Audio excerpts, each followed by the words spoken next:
It all starts with the timber. So, we're harvesting white oak logs from, around Missouri, Indiana, Arkansas, all the way through Ohio and Pennsylvania. So we're harvesting these high quality white oak logs. It takes a very good quality log to make barrels. A barrel's made out of quarter sawn clear white oak, so it's a very high quality piece of wood. So you have to have a high quality log. So we buy these high quality logs. We then haul the logs into our stave mills where we cut the logs into small pieces. Those pieces are called staves. Stave mill cut staves. And then we let those pieces air season, or sometimes we air season and then kiln dry. We always dry them, so we can then machine them and assemble them. So we take logs, convert the logs into small pieces, then take those small pieces, convert them into barrels. So you have the forest, then you have a stave mill, and then you have a cooperage. And a cooperage, is the barrel factory where they're assembled. And then, of course, from there we ship those barrels to distilleries or wineries all around the world. And tell me about the importance of the barrel to the quality of the finished bourbon product. We, being a cooper, of course, we feel the barrels are a very important part of the process and of the profile of a bourbon. With oak, with white oak, and with a barrel, there's some real major properties that it provides the bourbon. One is, barrels provide some of the tannin, which is nice. A bit of the texture that you get from the tannins in the wood is important for bourbon. Probably most importantly, whenever we make a barrel, we char it, toast or char the barrel. And when we cook the barrel, heat the wood up, we actually create vanillin, which tastes just like vanilla.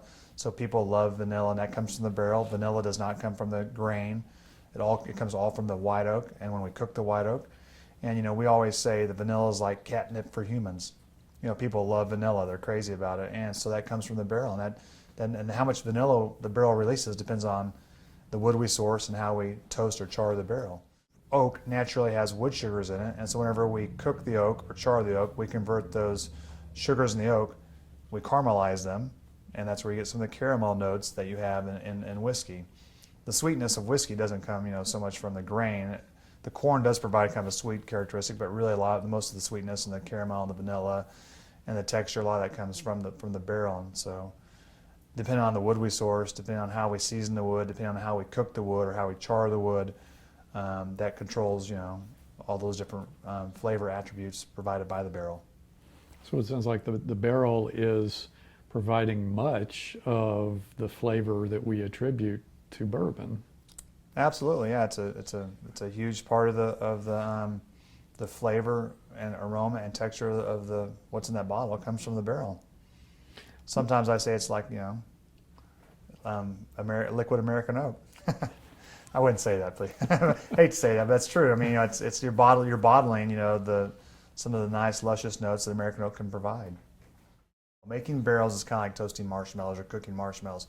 You take your marshmallow over the fire. Some people like them toasted a long, long time, never let it catch on fire.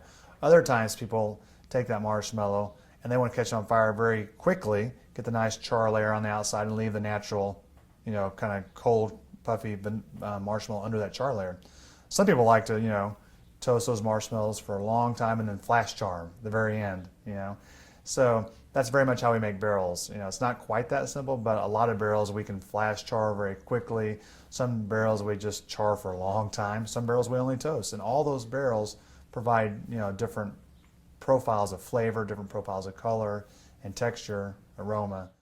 We can take the same piece of wood and cook it, 150 different ways, and it's going to taste, quite different. Each way we cook it, it's going to create a different, profile.